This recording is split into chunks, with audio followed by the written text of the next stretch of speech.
hope.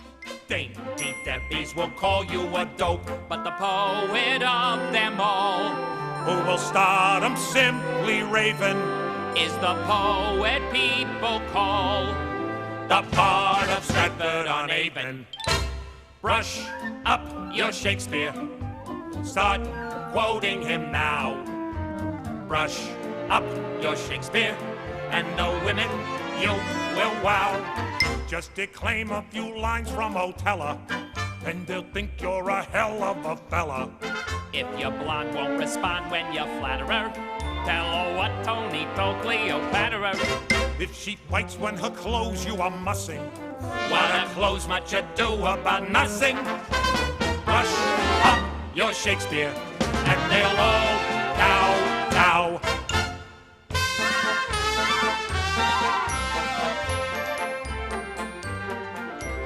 Brush up your Shakespeare, start quoting him now. Brush up your Shakespeare, and the women you will wow. With the wife of the British ambassador, try a crack out at Troilus and Cressida. If she says she won't buy it or take it, make her take it, what's more as you like it. If she says your behavior is heinous, kick her right in the Coriolanus. Brush up your Shakespeare, and they'll all kow.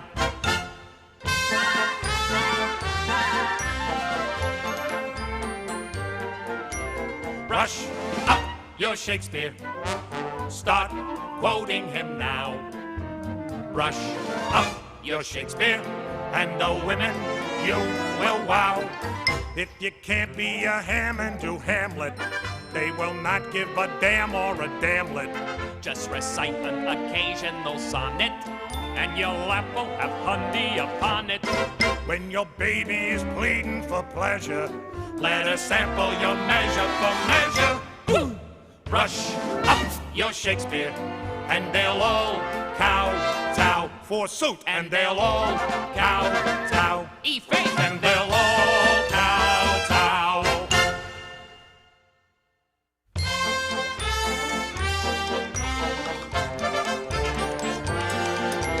Brush up your Shakespeare, start quoting him now. Brush up your Shakespeare, and the women you will wow. Better mention the Merchant of Venice, when her sweet pound of flesh you would menace. If her virtue at first she defends well, just remind her that all's well that ends well. And if still she won't give you a bonus, you know what Venus got from Adonis. Woo! Brush up your Shakespeare, and they'll all kow-tow. Thinkst thou? And they'll all kow-tow. As bodkins, and they'll all kow-tow.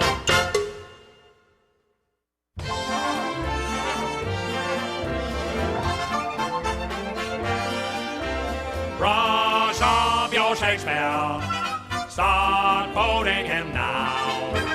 Brush up your Shakespeare, and the women you will wow. If your girl is a Washington Heights dream, treat the kid to a Midsummer's Night's Dream. If she then wants an all-by-herself night, let her rest every 11th or 12th night. If because of your heat she gets huffy, simply play on and lay on McDuffie. Brush up your Shakespeare, and they'll all kow-tow. Forsooth, and they'll all kow-tow. Thinkst thou? And they'll all kow-tow. We trow, and they'll all kow-tow.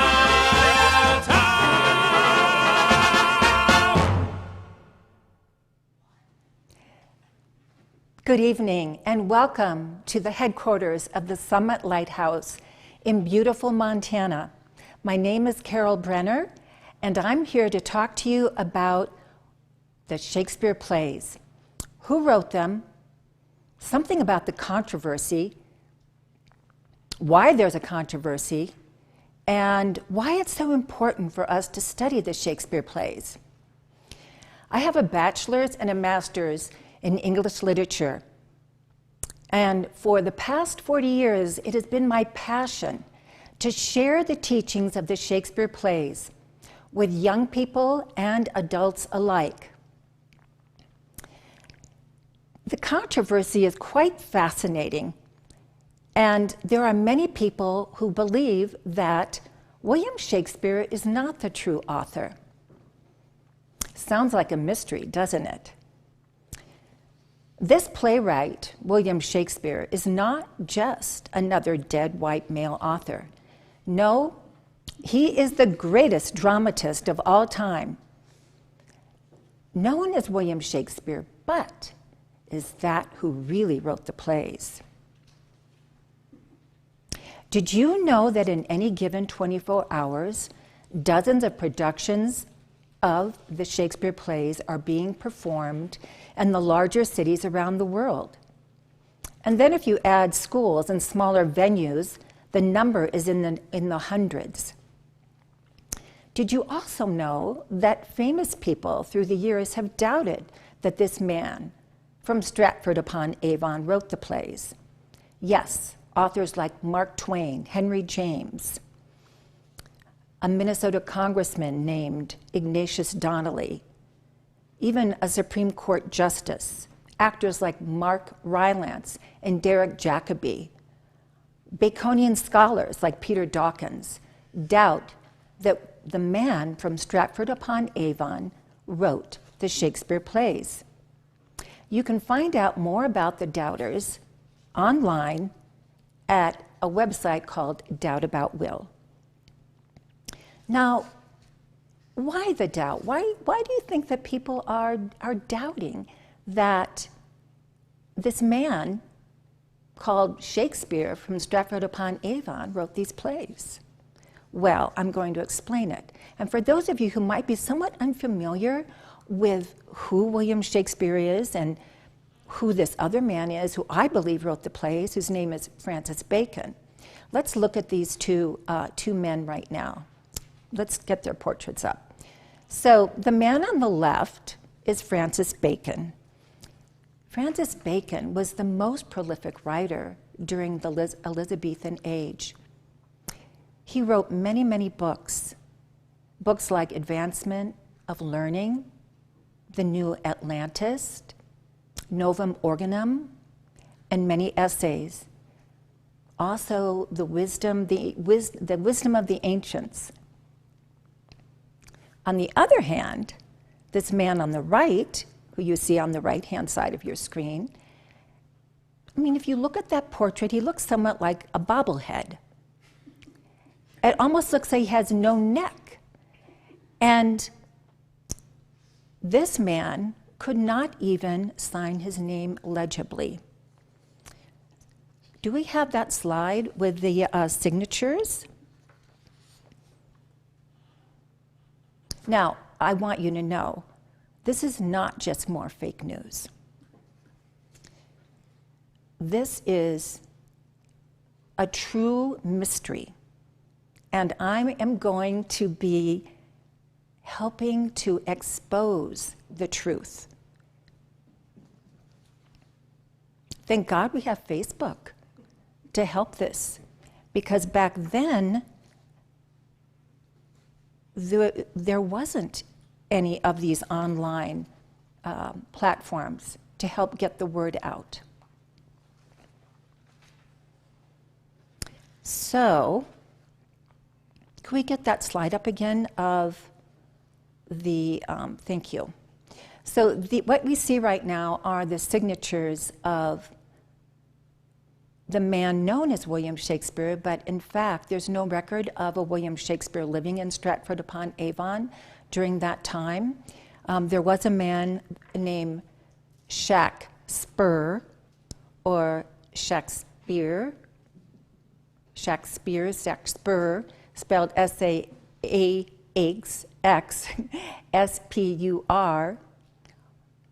And as you can see, he wasn't able to sign his name. These are scribbles. Now, these signatures are from different documents that he signed, his will, a deed for land, and so forth. And when research was done in the 1800s to find out more information about the man who wrote the Shakespeare plays, it was discovered that there is no book, there were no books, no writings, nothing that this man left as a legacy for other people to see.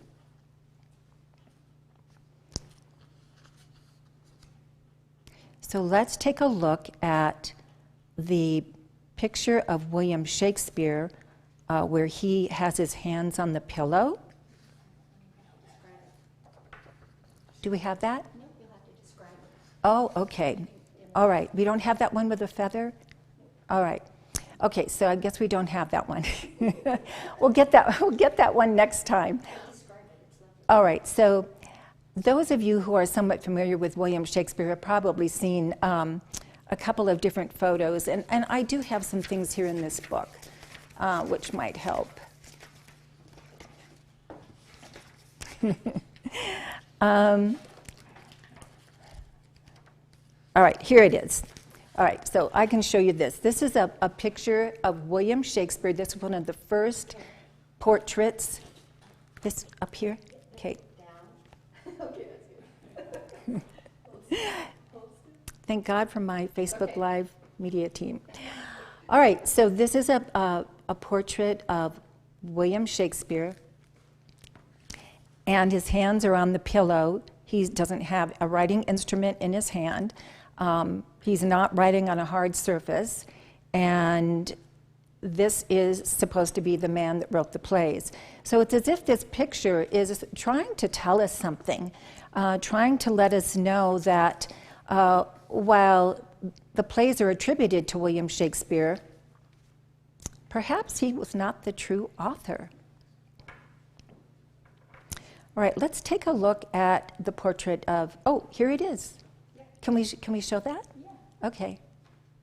There it is. There's another monument to William Shakespeare, and that one I believe is in Stratford-upon-Avon. Isn't that in the church where he's buried? Yeah, that's what I thought. And got these invisible helpers here. So that, what does that tell you? I mean, he's writing on a pillow with a feather. So let's take a look at Francis Bacon.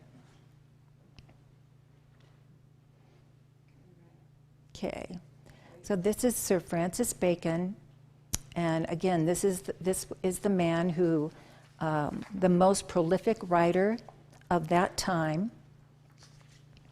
And what's interesting about Francis Bacon is that he had a whole group of friends. They were known as the Good Pens. And some of his friends were authors at the time: Christopher Marlowe, Robert Greene, there were other writers as well. And he and his friends, including his brother Anthony Bacon, they formed a team, they formed a group, and they collaborated. And this was quite common at the time for writers to collaborate on plays and to collaborate on other works. I am going to explain to you why someone would write these amazing plays and then attribute them to someone else. That sounds pretty crazy, doesn't it? If you could write like that, wouldn't you want the whole world to know what a great writer you were? And how you knew all these different languages, and you knew about astrology, and you knew about astronomy and science and herbology and so forth. So I'm going to talk about that, but before I do, I would like to play an audio clip for you called The Golden Age Prince, and this is from Elizabeth Clare Prophet, given in a lecture of the same name, The Golden Age Prince. In November 1572, a star flashed out of the constellation Cassiopeia, startling the world. Brighter than Venus, it was clearly visible even in the light of day. Many who saw it reported that this guest star, as the comet was called, had a remarkable similarity to the luminous star that guided the Magi, the Bethlehem star. Its coming amazed the world.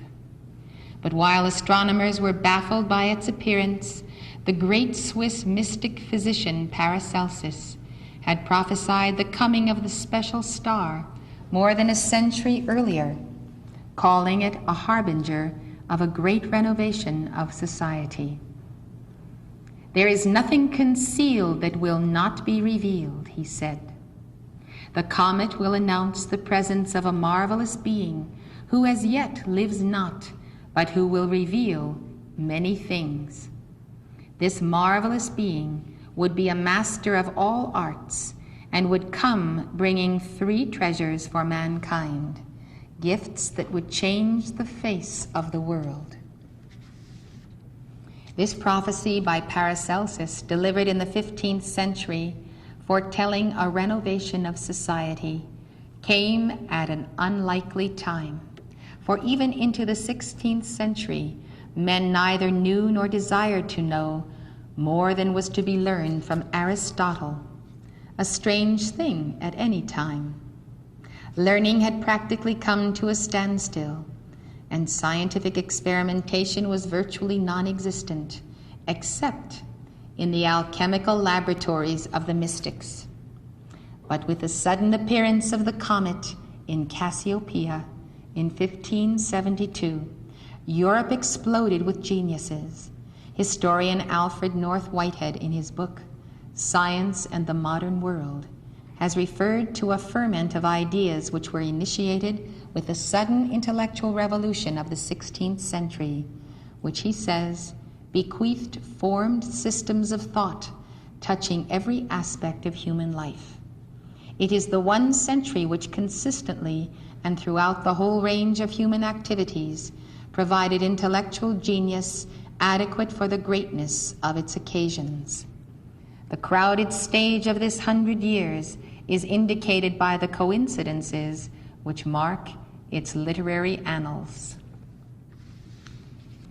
One of the interesting coincidences of that century was that the coming of this star, harbinger of the Great Revolution, coincided exactly with the dawning of a century of genius in science and literature, which Whitehead clearly believes was initiated by the greatest of mankind, Sir Francis Bacon of England. Francis was 12 years old when the comet dawned. He had reached the age of responsibility. Historians all agree that he had a profound impact on his time, and many believe that this child was the marvelous being foretold by Paracelsus. So you begin to understand how our beloved Francis Bacon, who, by the way, is an embodiment of Saint Germain. Francis Bacon was the final embodiment of Saint Germain. I don't know how many of you might know that. So we're going to be looking at a picture. Thank you. So this is Saint Germain. Many of you know who Saint Germain is. So this was Saint Germain's final embodiment, and he knew that he had the pre-knowledge that he would be the hierarch of the Aquarian age. Thank you. So I just wanted to make that connection. Francis Bacon influenced the course of Western civilization and laid the foundation for the New World, the New Science, and the Golden Age. As I said, he had the pre-knowledge that one day he would be the hierarch of the Aquarian age. Now, why did he use the medium of drama to transmit his message? He wanted a means to transfer his light, his teaching, and his message to those who would come after him. But why drama? So, I think one of the reasons is because drama could reach people who were illiterate.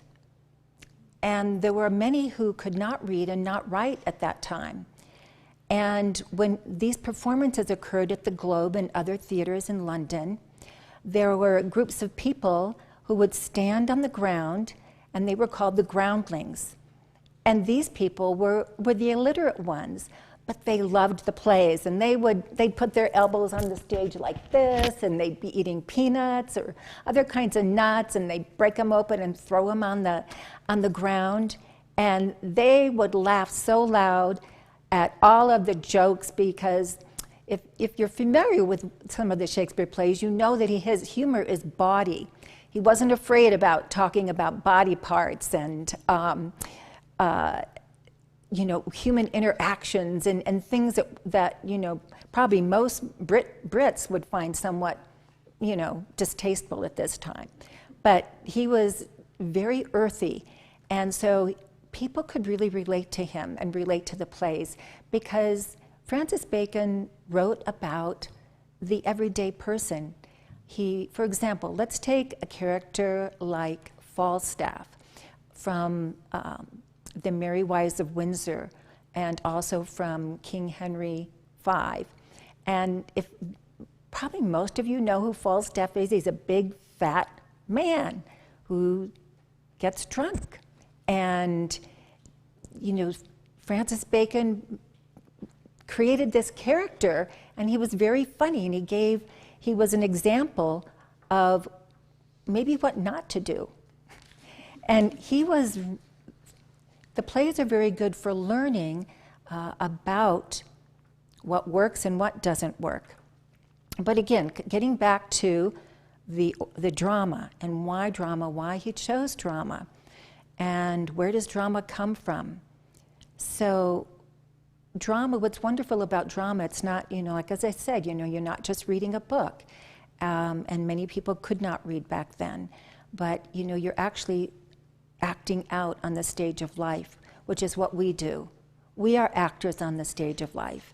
And as Francis Bacon has said, all the world is a stage, and all the men and women merely players. So, and just like the song we just listened to, Brush Up Your Shakespeare. All right, so I would like to talk to you a little bit now about the origin of drama. So we're going to be listening to another clip from Elizabeth Clare Prophet, and it's her SU lecture. And she's going to talk about where drama came from, and then we're going to talk about the value of drama. Acting comes from the plane of God, where the angels put on dramas showing the difference between good and evil. And these dramas have been outplayed in heaven as long as heaven has been, because this is the way that angels are taught. Angels do not descend into form. This is the way angels teach souls who have not yet descended into form of the demands of time and space, of the choices of free will. They put on these giant dramas, these great spectaculars, and a certain portion of the angels have to act out the energy veil, the Maya part, and the other angels act out the spirit part and the light part. The best way that Moria has ever explained to us and given an explanation for the fall of the Luciferians is that the angels who were acting out the part of Maya and of the energy veil began to identify with the part, and they no longer saw that the mask was separate from their own inner identity. They no longer saw this as a moral play or interplay of forces, but they became one with the role, one with the part that they played.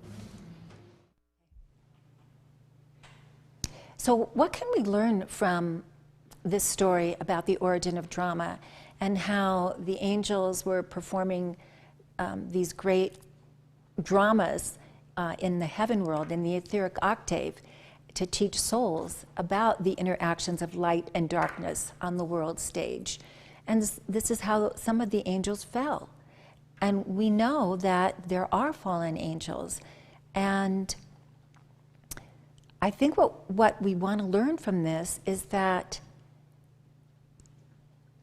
by observing in these plays For example, Macbeth, who murdered to become king.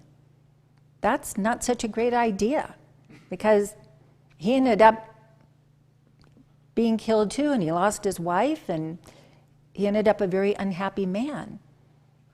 And if you understand the law of karma, he ended up with a whole lot of karma that he's going to have to balance when he comes back. Many people look at drama as a form of entertainment, and it is entertainment, but it's not mere entertainment. It actually means, and let's show that slide now, entertainment means enter into attainment. Enter into attainment. So to achieve attainment, we must learn our lessons and pass our tests. Saint Germain has left us a roadmap in the Shakespeare plays, and it's a great way for us to find our way home. So let's dig deeper into the life of Francis Bacon to see what we can learn from his example. I am now going to read from this book. I, Prince Tudor, wrote Shakespeare. And this is a wonderful book that is taken from the cipher. And I'll tell you a little bit about the cipher now, but then I'm going to explain it in greater detail later. So basically, cipher is secret code. Do you know what Morse code is? Well, it's very similar to that. And cipher was used, and still is used, in times of war when heads of state must communicate with one another and they don't want the enemy to know what they're saying. And there's many types of cipher. So Francis Bacon, because he had to hide his identity, which I'm going to explain as we go along, why he had to hide his identity, and you would too if you knew what was going on in his life. He wrote in code. And so in the Shakespeare plays, in all these other works that he wrote during the time, even by different authors, the ones I was mentioning before, like Christopher Marlowe and Robert Greene, these other books that are attributed to other authors, he also wrote and hid the secret code, the cipher, in these books. In fact, he hid it so well that nobody knew anything about it until the late 1700s. Well, I think it was the late 1800s. And we're going to talk more about that. But first, I'd like to read you something from this book. And this is a play, or this is what he wrote when he was quite young. He was just turning 20.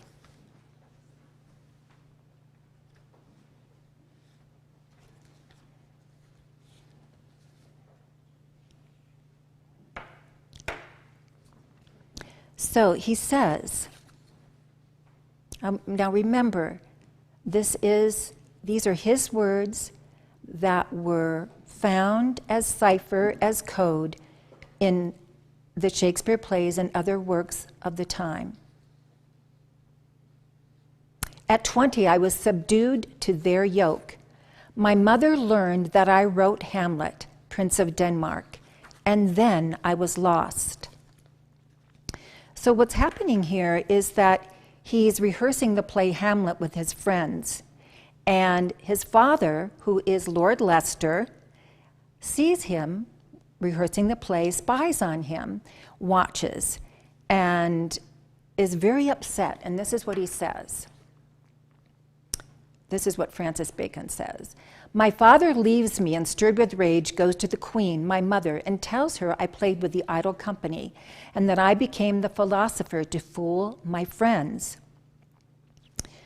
Having by this speech been moved to it, her grace sent to warn me unto her presence, and I came at the height of her anger. So this is what the Queen says. How now? Come hither to me. Then did she lock herself and me from all, which then done, her scorn burst forth, and she upbraided me.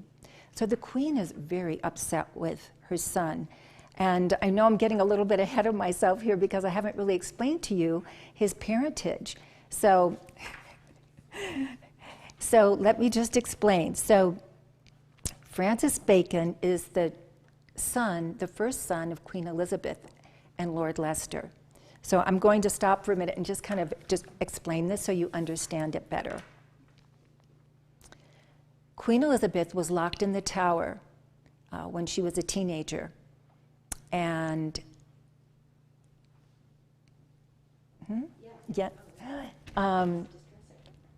so she was locked in the Tower at that time, and she didn't know whether she was going to live or die. She happened to meet Lord Leicester, who was also locked in the Tower at the same time, and they fell in love.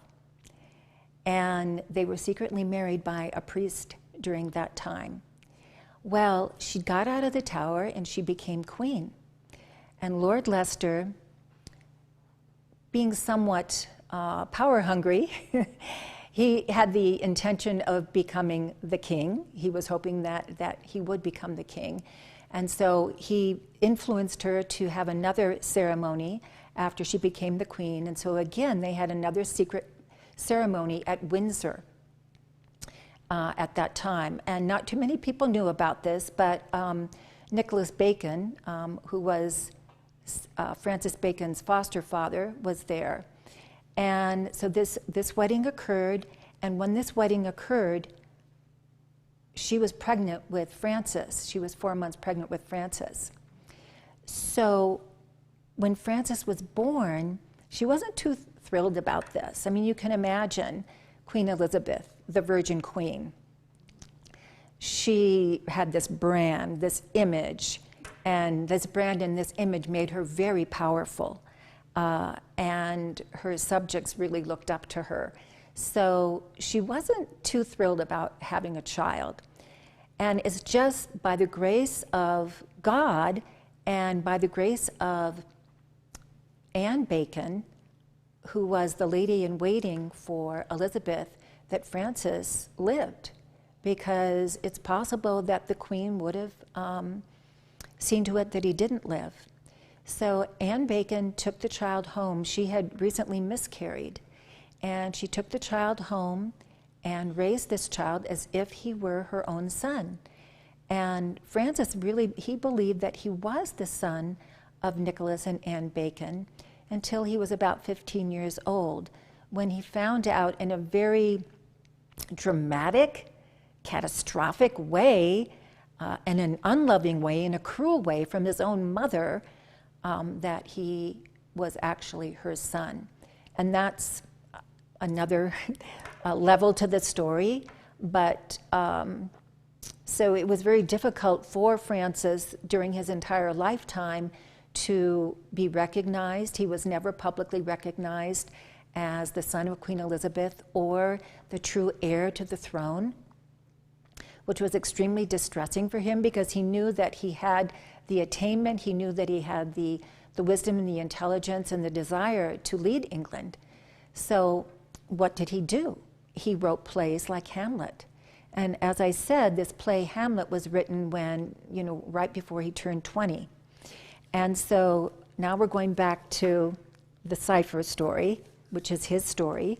And this is the queen now speaking to her son, Francis. She's found out about the play Hamlet. Her husband, Lord Leicester, has brought it to her. And she says to Francis, "You personate our person, do you, among the city wits, and act your mother's death, you, the immediate heir of England?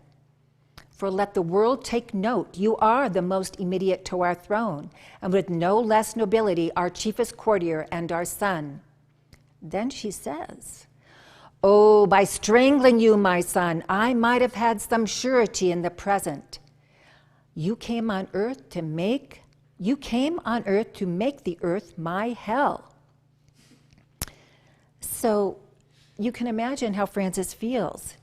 He's unwanted, unloved by his mother. She's threatened by him. And I have to say, she's somewhat influenced by Francis's enemies. He has two very key enemies in court. One is Lord Burleigh, and the other is Lord Burleigh's son, who's named Robert Cecil. And by the way, Robert Cecil was a hunchback. And if you look at the play Richard III, who is a hunchback, that was a direct correlation to Robert Cecil. So Francis tries to convince his mother, no, I'm not trying to orchestrate your death. I'm not engaging in treason. I don't want to be king. So he convinces her, and she's pacified. And she says, all right, well, bring me the play Hamlet. So he goes and gets his very best copy of Hamlet, and he brings it to her. And he's holding it out to her, and before he could even hand it to her, she rips it out of his hand and throws it in the fire. So fortunately, he must have had another copy because we still have the play Hamlet. So then he says, after this has all happened, so he becomes very, very angry and tells her that he says, whereon I gave bold way to my cracked heart and did defy her, my father and the crookback, that's Robert Cecil. I called him long-tongued, misshapen, and a treacherous coward, and yet not satisfied, said so much of her majesty that she called in my father. Then, after this is all over, he says, I, in most pitiful condition, leave this pair of friends and return unto my chamber. How I got there, alack, I know not, but never was one so cursed as I, a miserable man. And all enraged, I dream of those sweet ornaments whose circling shadows do crown my head, and then I wake to see what I have lost. Then pray I unto God to let some planet strike me down, that I may slumber in eternal sleep. So you see, he's dreaming about the raiment circling his head, meaning he's dreaming about the crown that should be on his own head, and he's talking about eternal sleep. Well, what do you think that is? He's wondering if it's really worth staying alive, with all the burden that he's carrying. So this play, Hamlet, directly relates to his life. And what I would like to do right now is show you a clip from the play Hamlet. And before I do that, I'm going to tell you a little bit about the play, because I realize some of you may not be that familiar with the play. So I'm going to go over a summary of the play and the characters very quickly. So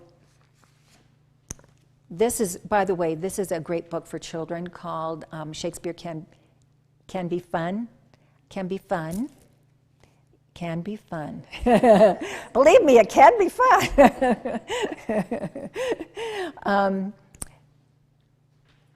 And this book, it's great because it was written by Lois Burdett, who is a second and third grade teacher, and her students. So they have done all the illustrations in this book. So this is Hamlet. This is another Hamlet here. And all right, so in the play Hamlet, we have King Hamlet. We have King Hamlet, and King Hamlet was, when the play starts, he's not there. He's been murdered, or he's killed, he's gone, he's dead. So, but his ghost lives, and or doesn't live. his ghost is restless, and so his ghost is traveling around. And we have Prince Hamlet, who's a young man. He's at college in England, and he finds out that his father has died, and he comes back home to find that not only is he attending the funeral of his father, but he's also attending the wedding of his mother to his uncle, who is now king. Now, this is very similar to what happened to Francis Bacon, because here's Francis Bacon discovers that he's heir to the throne when he's about 15, he finds out that he's the son to the Queen Elizabeth and Leicester. But Leicester, his father, doesn't want him to be king. He's, and he's also influencing the Queen to keep Francis out of the picture, from holding any offices in England at that time. So in the play Hamlet, Hamlet has come back home. He's very upset with his mother because she has married, not even 2 months after his father has died, to his uncle, who is his father's brother. So what happens is, one night the soldiers are watching guard after midnight on the battlements of the castle, and they see a ghost. And the ghost is King Hamlet, who has been, who's gone, who's dead.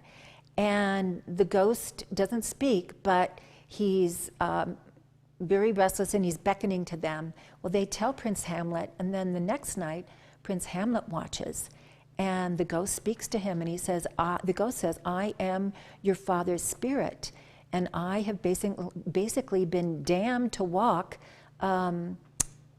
between the fires of hell and heaven until the sins of my youth are expiated." So he's also tells him that he's been murdered. In his garden, he was murdered by his own brother. So Hamlet he's very upset, of course, and he believes it, but then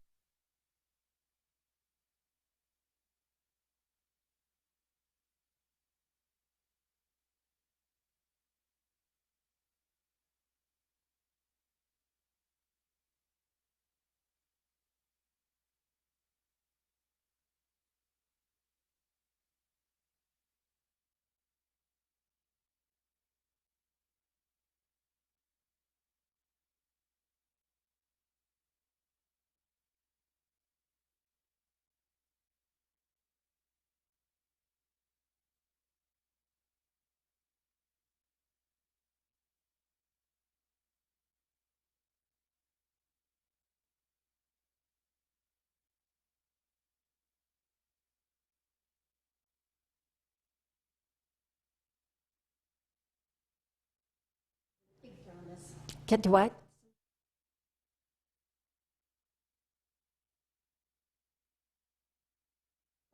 Okay. And apologize right away. Okay.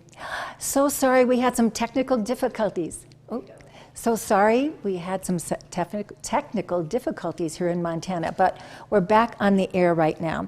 So, all right, so basically, Prince Hamlet is upset.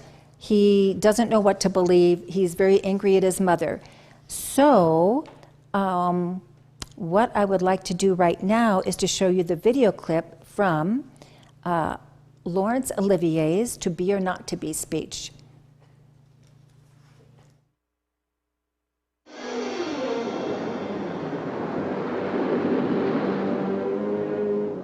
To be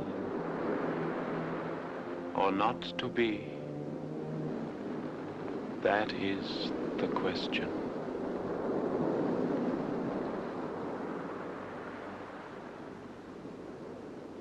Whether it is nobler in the mind to suffer the slings and arrows of outrageous fortune,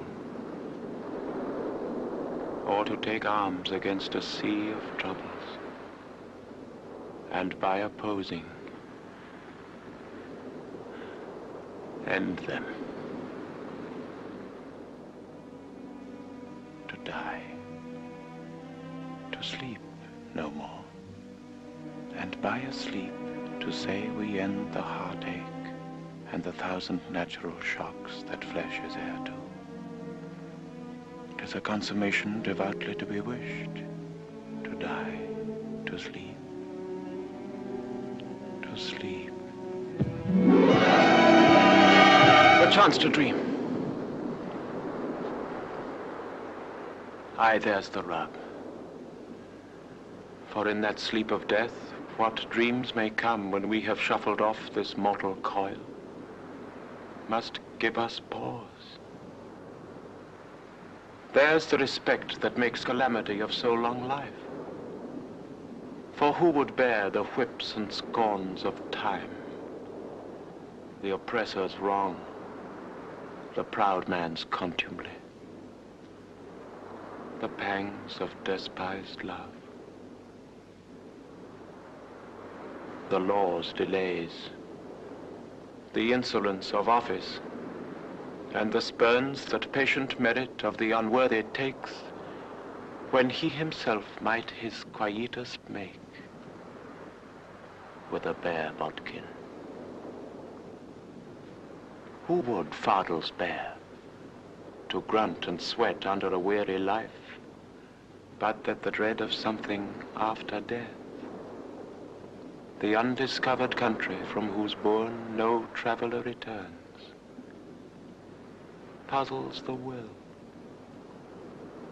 and makes us rather bear those ills we have, than fly to others that we know not of.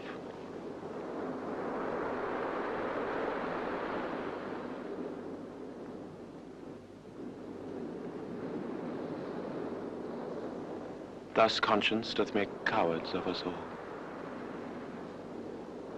And thus the native hue of resolution is sicklied o'er with the pale cast of thought.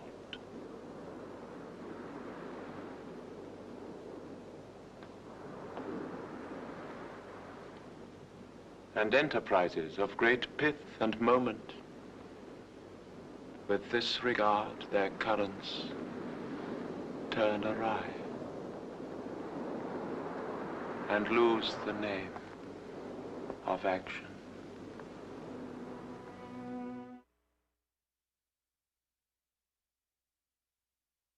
To learn our lessons and to pass our tests. So all of this is taken from the cipher. What I've been reading to you from this book by Margaret Barcy Green, I, Prince Tudor, wrote Shakespeare, how Francis Bacon talks about when he wrote the play Hamlet, and we see how his life, his pathos, his consternation is so similar to Prince Hamlet's, and they go through these very similar journeys in their life. However, what's important is that Francis Bacon passed his tests. He transcended that particular test, where Hamlet got stuck in indecision, and that was his weakness. He just couldn't make a decision. He couldn't take action. So what happened was not only he died at the end of the play, but so did his mother and his Laertes, Ophelia, who were all close to him, and his friends. So I wanted to get, because we're running out of time, I wanted to get to a little bit more about the cipher and the cipher wheel. Now, here at the headquarters of the Summit Lighthouse, believe it or not, we have the cipher wheel, and I'd like to show that to you right now.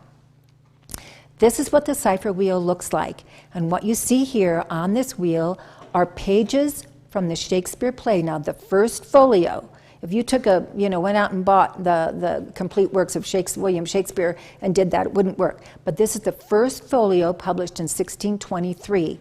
And those pages are torn out of the book, pasted on that wheel, and then the wheel is turned.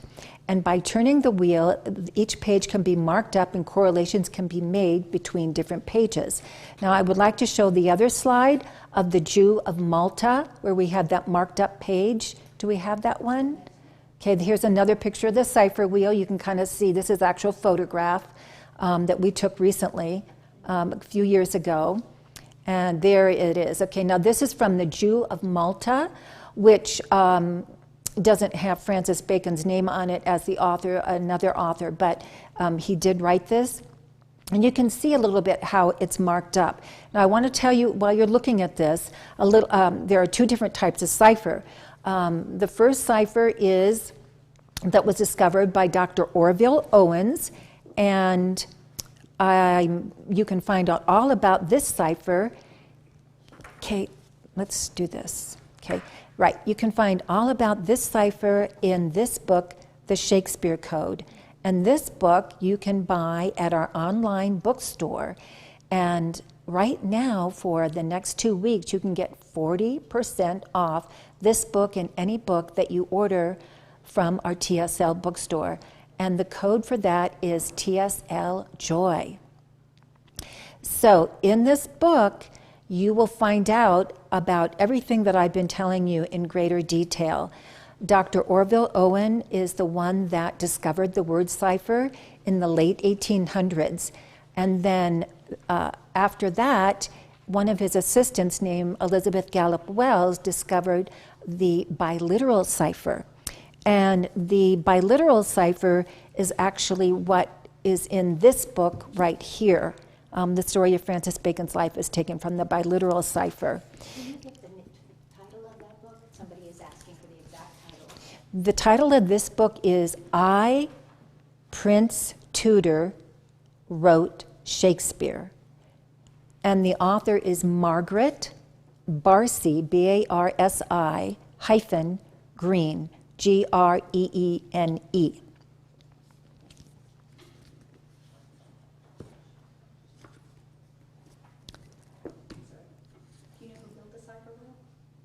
Yes, Dr. Orville Owens built the cipher wheel, yes. And it's quite interesting because the author of this book, Virginia M. Fellows, has been a part of our community. She's passed on now, but she just kind of magically ended up with this cipher wheel. And she has given it to the Summit Lighthouse. So that's where it is right now. It's here at our headquarters. So what I would like to do now, and I guess I should ask, do we have time to play any more clips? Are we out of time?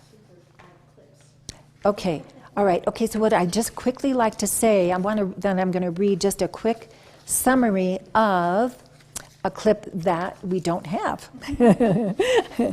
And that is, all right. And this is from a lecture by Elizabeth Clare Prophet. And she says, this generation, meaning our generation, this generation needs to experience the classic confrontations that life presents to every soul, such as those found in Shakespeare, in the Bible, in our history books, and in classical literature. The problem is that people would rather be rocked in the cradle of fantasy as they escape to an illusory world of titillations and terror, temptresses and tycoons, where all of their unfulfilled desires can be vicariously fulfilled. People don't want reality, so they don't get it from God or the media. Great drama comes from the themes of the world scriptures, from the ancient story of the warfare in heaven, for instance, when Archangel Michael and his legions of light prevailed over the fallen angels who were cast out of heaven, as we learned earlier today, how they were cast out of heaven. So, and I wanted to leave you with one last thought about the Shakespeare plays, and this is what Saint Germain has actually told us about the Shakespeare plays. He says, if you were to read the Shakespearean plays and then to use a great quantity of violet flame, the one would act as a lever to push you out of the world, and the other one would act as a magnet to pull you into our world. I hope you can appreciate the full benefit of what I'm saying to you at this particular time. So with that, let's focus on the violet flame and do some decrees together. We're going to do one decree, which is, I am the violet flame.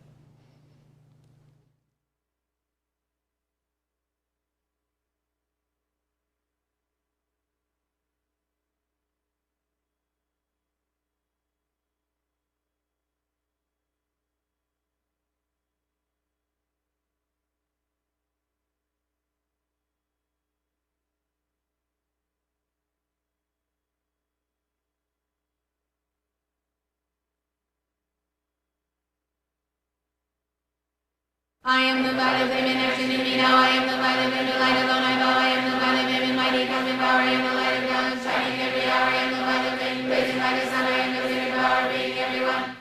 I am the violet flame in action in me now. I am the violet flame, the light alone I know. I am the violet flame in mighty coming power. I am the light of God shining every hour. I am the violet flame blazing like the sun. I am the clear power being everyone. I am the violet flame in action in me now. I am the violet flame, the light alone I know. I am the violet flame in mighty coming power. I am the light of God shining every hour. I am the violet flame blazing like the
my, that was a little fast, wasn't it?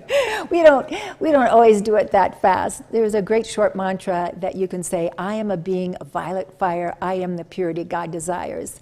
And that works too. So I would like to thank you so much for tuning in this afternoon, and remember that you can find your freedom by studying the Shakespeare plays, the lessons in the plays, and doing a quantity of violet flame. And if you have any questions, feel free to write those in and we'll get back to you. And for ordering books, whether you want to order this book, The Shakespeare Code, there's also a wonderful book we have called about Saint Germain called The Wonder Man of Europe.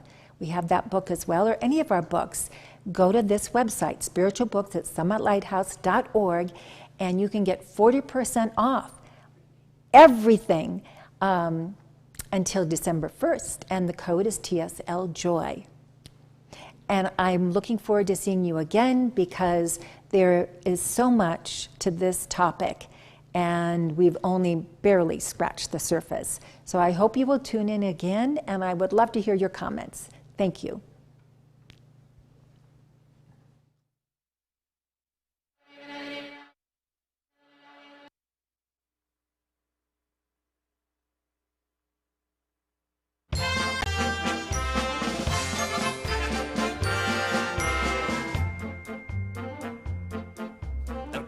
Today in society go for classical poetry. So to win their hearts one must quote with ease Aeschylus and Euripides. One must know Homer and believe me both Sophocles, also Sappho. Unless you know Shelley and Keats and Pope, dainty Debbies will call you a dope. But the poet of them all, who will start 'em simply raving, is the poet people call the Bard of Stratford-on-Avon. Brush up your Shakespeare, start quoting him now. Brush up your Shakespeare, and the women you will wow. Just declaim a few lines from Othello, and they'll think you're a hell of a fella.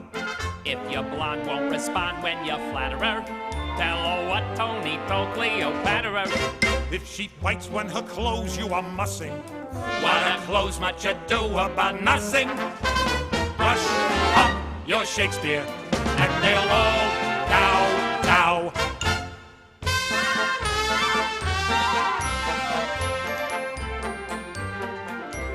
Brush up your Shakespeare, start quoting him now. Brush up your Shakespeare, and the women you will wow. With the wife of the British ambassador, try a crack out at Troilus and Cressida. If she says she won't buy it or take it,